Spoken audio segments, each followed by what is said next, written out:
আসসালামু আলাইকুম। ইমু আপনারা তো সবাই ব্যবহার করেন। ইমুতে অনেক অসাধু চক্র আছে, আপনাকে ফোন করবে, ফোন করে বলবে যে ভাই আপনি কাজে না রুমে, অমুক ভাই আমাকে নাম্বার দিছে আপনার, আপনি বিকাশ করেন, বিকাশের রেট কত আছে। সো আমাকে এরকমই ফোন দিছে। এই যে ব্যক্তি দেখতেছেন এটা তো অন্য জনের প্রোফাইল পিকচার। সো এই হচ্ছে অবস্থা, যারা ইমু ব্যবহার করেন অবশ্যই সতর্ক থাকবেন।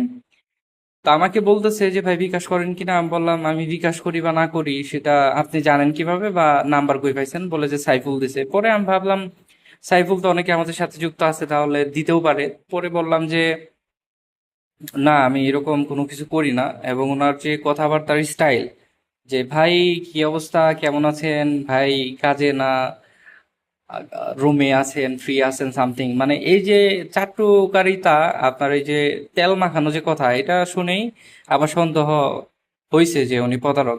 সো উনি বলে যে ভাই আপনি বিকাশ করেন না, সমস্যা নেই, আপনার যে বন্ধু বান্ধব আছে ওনারা তো বিকাশ করে, একটু আমাকে সহযোগিতা করে টাকাটা ছেড়ে দেন।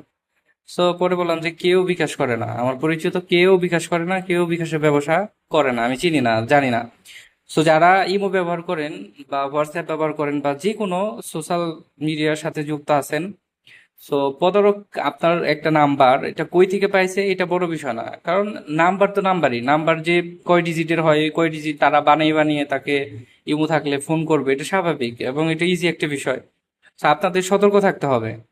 এখন যদি আমি ওনার কথায় গলে যেতাম, রেট কোনো ফেক না, তাহলে উনি আমাকে একটা মে ব্যাংকের অথবা যে কোনো একটা সিএমবি ব্যাংকের ডিপোজিট অথবা অনলাইন পিডিএফ একটা কপি, আপনার যেটাকে ফেক বলে, সেটা দিয়ে দিত এই ইমোতেই। দিয়ে তারপরে বলতো যে নাম্বার দিয়ে দিত, ভাই টাকা দিয়ে দেন। তো অনেক প্রবাসী ভাইরা আছে আমার সাথে, অনেকেই যুক্ত আছেন যারা এরকম, যে কাজের মধ্যে ব্যস্ততার কারণে তাদেরকে ওইভাবে চিনতে পারেন না, বা অনেকে আছেন কাজের ব্যস্ততার কারণে টাকা দিছে রিসিভ দেখে মনে করছেন যে টাকা চলে আসছে, তাহলে আর অ্যাপসে গিয়ে অথবা আপনি মেসেজ চেক করেন না টাকা ঢুকছে কি ঢুকে নাই। আপনি ওই বাংলা টাকা বাংলা নাম্বারে দিয়ে দেন, তারপরে কিন্তু আপনারা ধরা খান।